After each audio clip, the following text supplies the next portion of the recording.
Okay, so let's discuss this. Mario Kart, of course. And in particular, let's discuss Mario Kart World because this is significant. So, in case you haven't read your notifications or you're not up on Mario Kart Tour, yeah, it's ending. It's winding down. So, Nintendo basically made the announcement this morning. And if you looked in your notifications, you saw this. Basically, it's this tour plus the next tour, which I believe is the vacation tour. And then it'll wrap up all around August 22nd.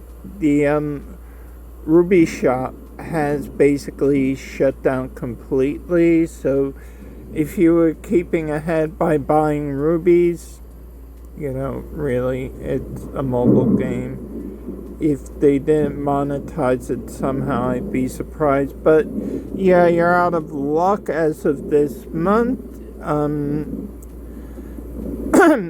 The ruby items are still up there, so if you have rubies left over or you're winning rubies racing around, my advice, use them quickly. All this is going to be gone soon. So yeah, it should all be wrapping up after the next tour on August 22nd. Stats and whatever will be available sometime after that. But yeah, the game will be gone, and I presume from the way they worded the notification that the servers will be down or offline. I mean, of course, I'll try and keep playing, and we'll see what happens from there. But yeah, when I discussed this when I started on tour, I believe it was sometime last year. Well, yeah, it was sometime last year. I made a few mentions. One was how this was such a good version of Mario Kart because of the accessibility. But that may have been missed on a few people who may have just thought I was talking about, for disability and the like. See, right now, if you want to play media such as Mario Kart, you have to get into one console or another. And I don't know whether you've looked outside your window yet, but yeah, hardware is pretty expensive. Even Mario Kart 8 on Wii U will bring you to a total of somewhere around $100. And yeah, for most people right now, that's an expense. Tour was basically a victory in this way. It gave people who enjoyed some fun gaming access to a pretty good Nintendo property. In this case, Mario Kart. And honestly, I was hoping it was going to last because, accessibility, as far as this, it's easy to see why I would be a fan of it. All you need is an iOS device or an Android phone, and boom, you're in the race.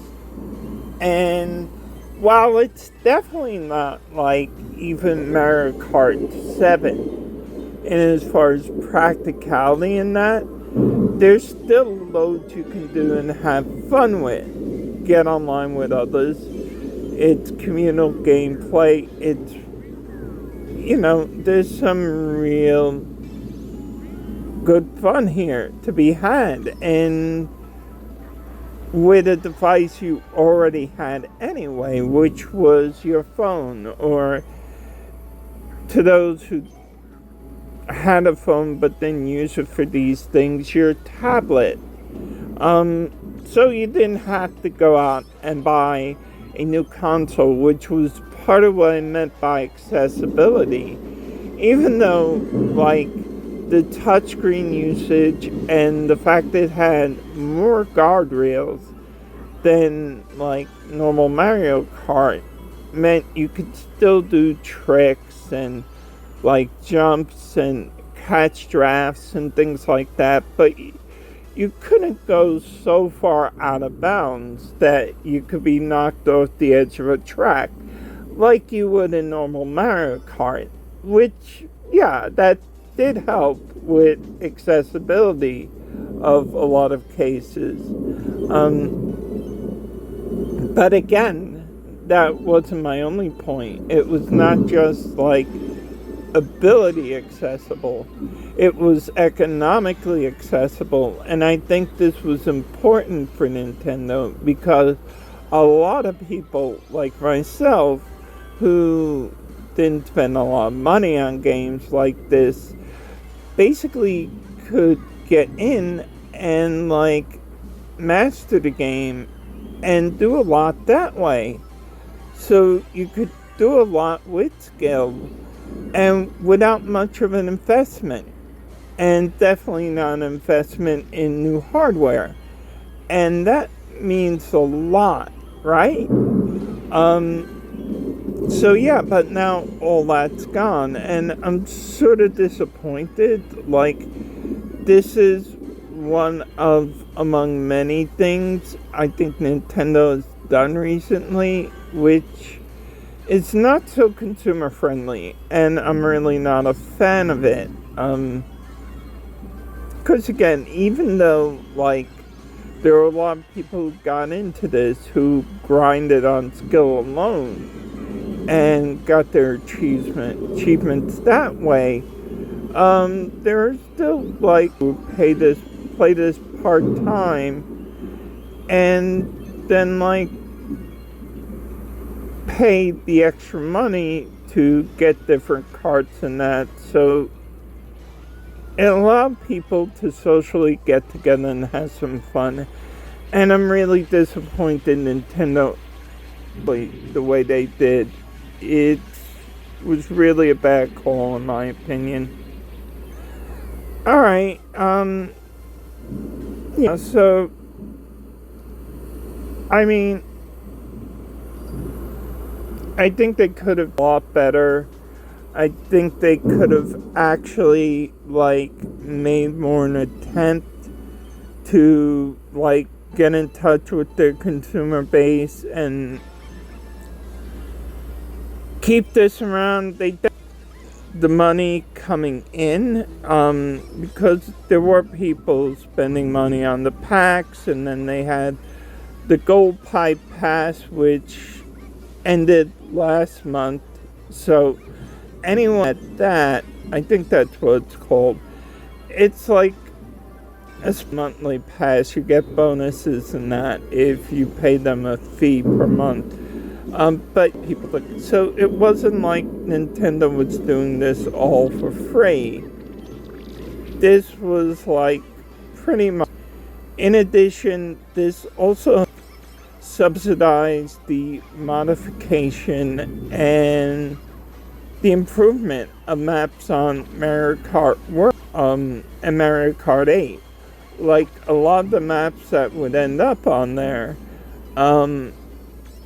went through here on failed tests and then became improved over time via those failed tests. And yeah, so it, like, Nintendo really owed this, like, product, if you would, a lot of love. And I think they did it dirty this way. I think they did, like, the common player dirty this way. I definitely think they could have brought this to a better ending. Okay,